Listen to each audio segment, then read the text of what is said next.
I love the idea of being a photographer. I want to be a photographer and a better photographer. So the idea of just shooting people alone is I love that, because you find out about their lives or their stories, or you're talking to them about themselves. It can work out that they give you the look that you're looking for a specific photo if you have it in your head. I have this thing about older people. I love speaking to older people because we don't talk to them enough sometimes, I think, and their stories are great.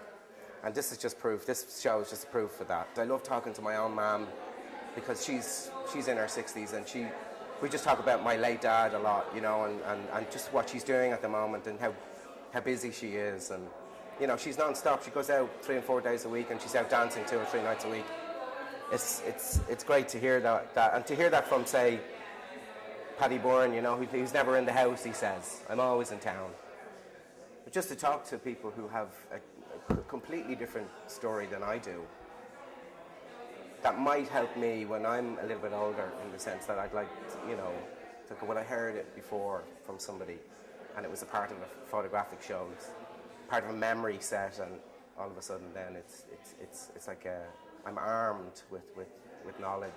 I think sometimes you don't think now these days older people and tattoos. You think young people and tattoos, but if you look at the history of where tattoos come from, they're always associated with organisations, especially the older tattoos are organisation built, like the army or maybe prison or whatever.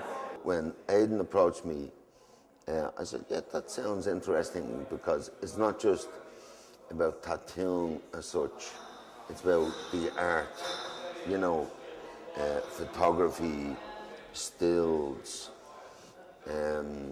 I've seen a lot of oil paintings just done of tattoos, It's come a long way.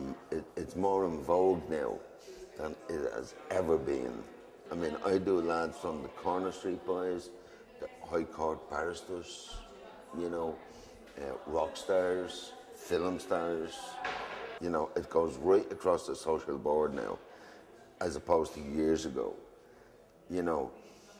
Years ago, it was the Corner Street Boy, the lads in the Navy, the Army. To be here now, today, in something like this, it's amazing.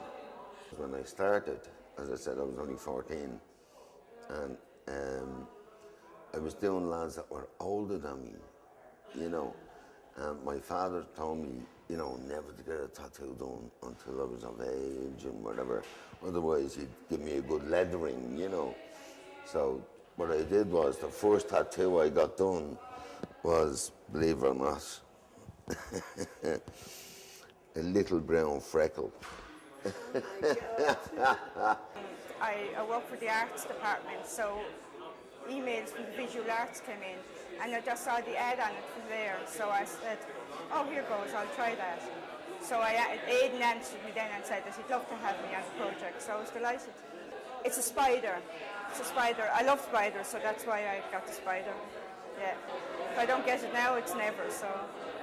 From when I was a young lad in England, I worked in England for years, and I always wanted a tattoo because I'd seen all the Englishmen had tattoos, the sailors and army men and that, so I always fancied one, but just never got around to getting the tattoo. But it was a gift from my wife, for me, knowing that I always wanted a tattoo done, so it turned out, then it was my birth sign that I got done, the scorpion. So the young kids come up behind me and say, look at the big spider on that man's back, It's a sailing ship, and flanked by an anchor and the laurel leaves, My dad had the very same tattoo, and he had the only difference was he had the L-I-Z, the I-E.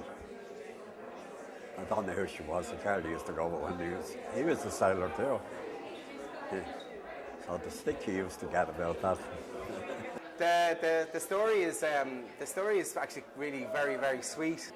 After a long walk on Bray Head, they decided that they wanted to get the train home, but the train was about half an hour late from the station. So just up from the train station there was a tattoo parlour, And on the way past, I think they kind of clocked it that it was a tattoo parlour. So they decided that, right, this train's not coming.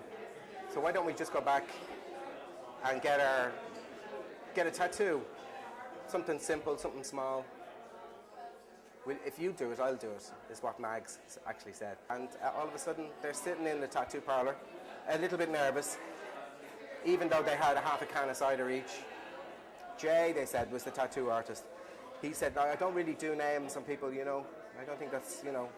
But sure, we're married 30 years, you know. You have to. You know? So he was like, okay, I suppose that's permanent enough for me.